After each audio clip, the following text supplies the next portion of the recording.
Hello, YouTube! Flash Notion here, back for another reaction to My Hero Academia Season 6. We are on episode 15. We are almost caught up. Almost. Just two more. Just two more to go. Yeah. Two more. Yeah. We had a recap episode last time.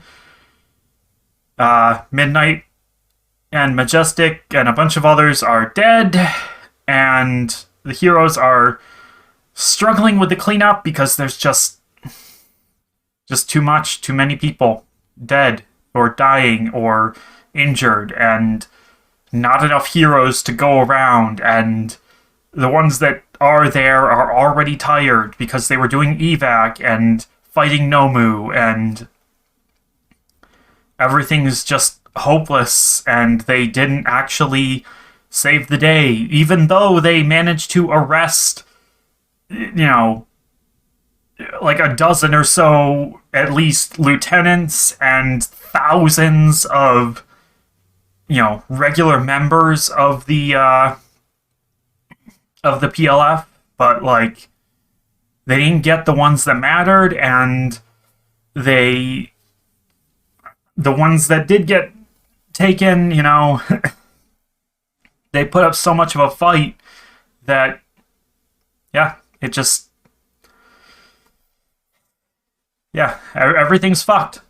So let's see if it's going to get more fucked, or if they're actually going to, make things better. I doubt it.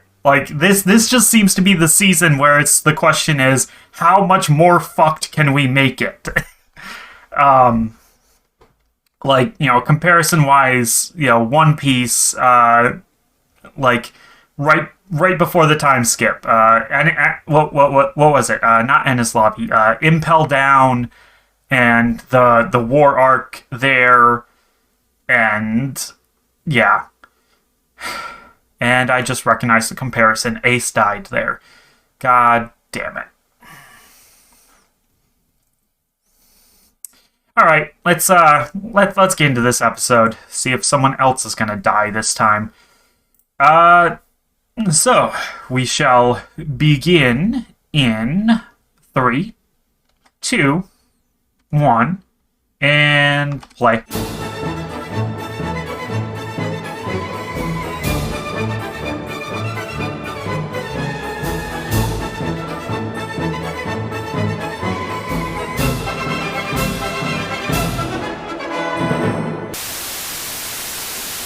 Alright, that was a pretty decent episode overall.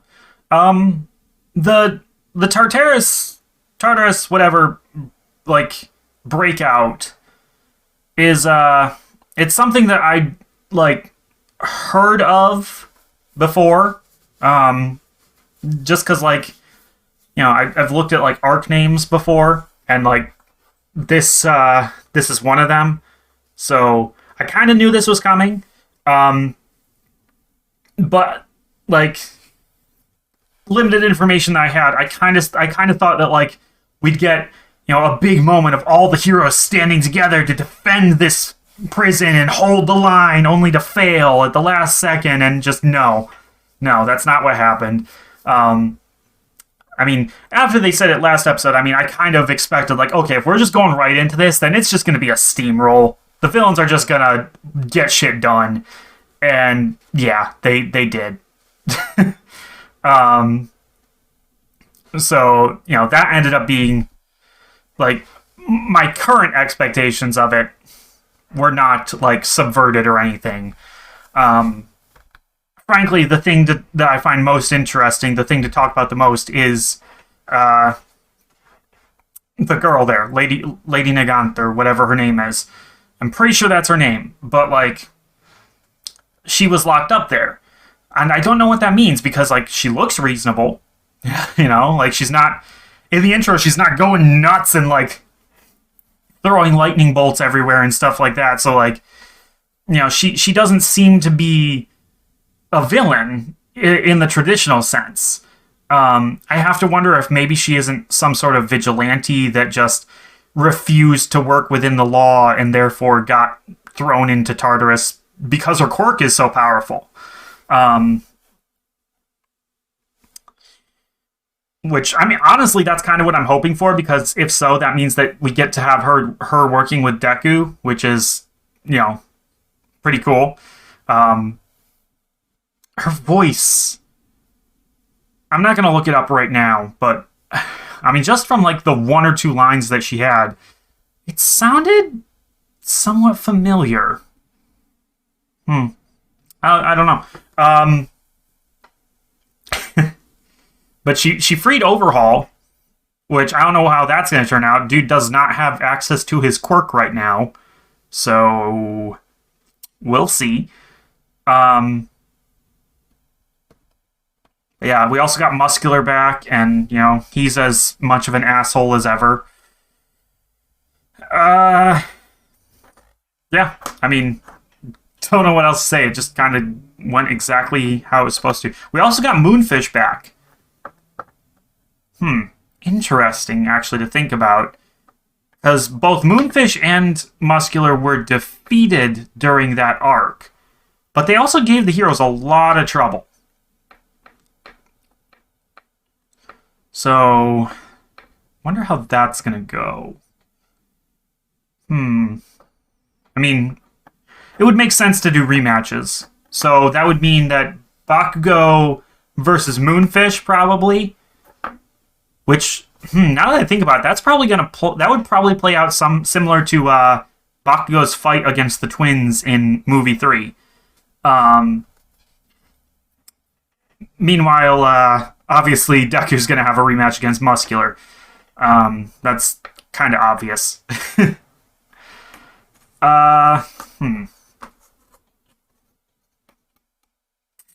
Anything else? No, not really. Prison Break happened. That was about it. I mean, further clarification that All For One can control Shigaraki's body, but Shigaraki is still in there and he can fight for control if he needs to or wants to.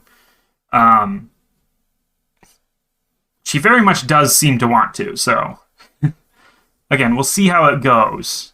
Not hopeful for any sort of reformation there, even though Deku now seems to think it's possible. I'm trying to remember. Like, I feel like there was something else. Not Steven Universe, even though that show had a lot of reforming villains going on, but like, I feel like there was something else where the hero just, believed in the villain and then got proven wrong. Maybe I'm thinking of like Jessica Jones season 1 with Kilgrave. And Jessica like tried to get him to reform because she didn't want to kill him, because she didn't want to be a killer. But it didn't work out, so she just snapped his fucking neck. I don't know if this show will go down that route. That's a little cynical and dark, but maybe. Alright, so yeah, Stain was free, Muscular free, Overhaul free. Basically, all the villains that we faced previously are now free. Possibly even the original High-End Nomu. That would be pretty cool. The one that All Might could barely beat. The one with super regeneration. I do have to wonder, though, with the Doctor having been arrested, I have to wonder how this is going to go moving forward, because like, I don't think actual All For One is in any state to fight at the moment, and without the Doctor, I don't think that's going to change.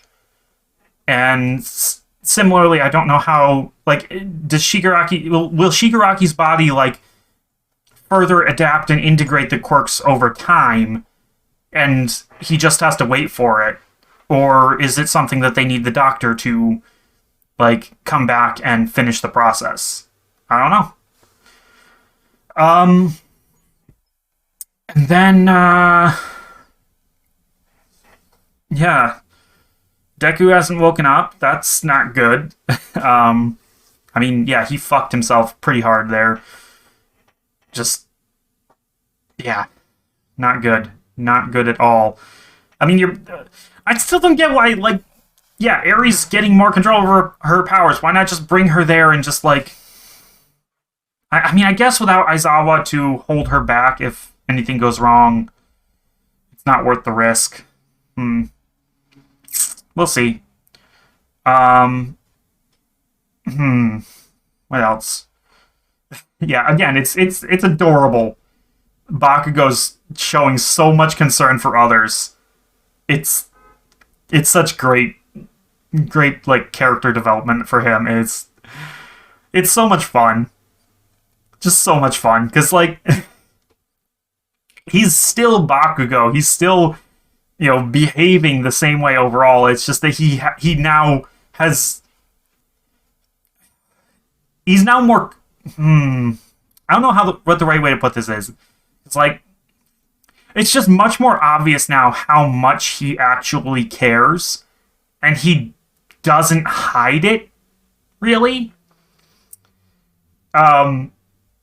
Which just makes it so much funnier to like not only to look back on where he came from, but also just to like to know that there are people out there who are just like, yeah, Bakugo, he's the worst character. He's that asshole. That person is the worst. Yeah, no, it's so funny for there to be people who watch this show who are just like, yeah, fuck Bakugo, he's an asshole. He's never gonna get any better. He's the worst character, and it's just like, no, he's not. Like,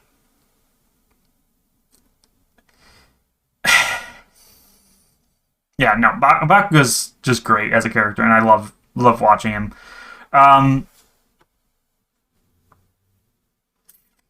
Yeah, what else happened here? No word on what happened to Endeavor so far. Although they implied that he's awake as well, so we'll see.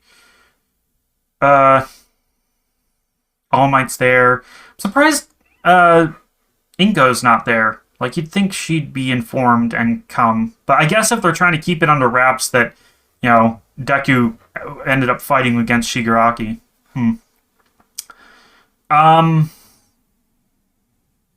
Yeah, it seems like all the other students are kind of fine. I really am starting to doubt the information that I got, which is not good, because like if it was true, I don't want to doubt it, because then it'll be even worse of a sucker punch later. I don't know. But I thought for sure we were going to lose some other folks in all of this. Oh, I just thought of a way that it could be true. And it would be just the absolute worst possible way. But we'll see how that works out. For now, I mean, they broke more people out of prison and whatnot. I don't know if Spinner's actually going to stick around. Like, I can't see him turning good at this point. He's gone through too much, but like, yeah, he definitely does not like All for One. And, I mean, understandable, but like, for different reasons than most people don't like All for One. There's also Toya/Dabi there. He was in that scene, so either they recovered compress from somewhere, unlikely, or yeah, the effect just wears off after a while.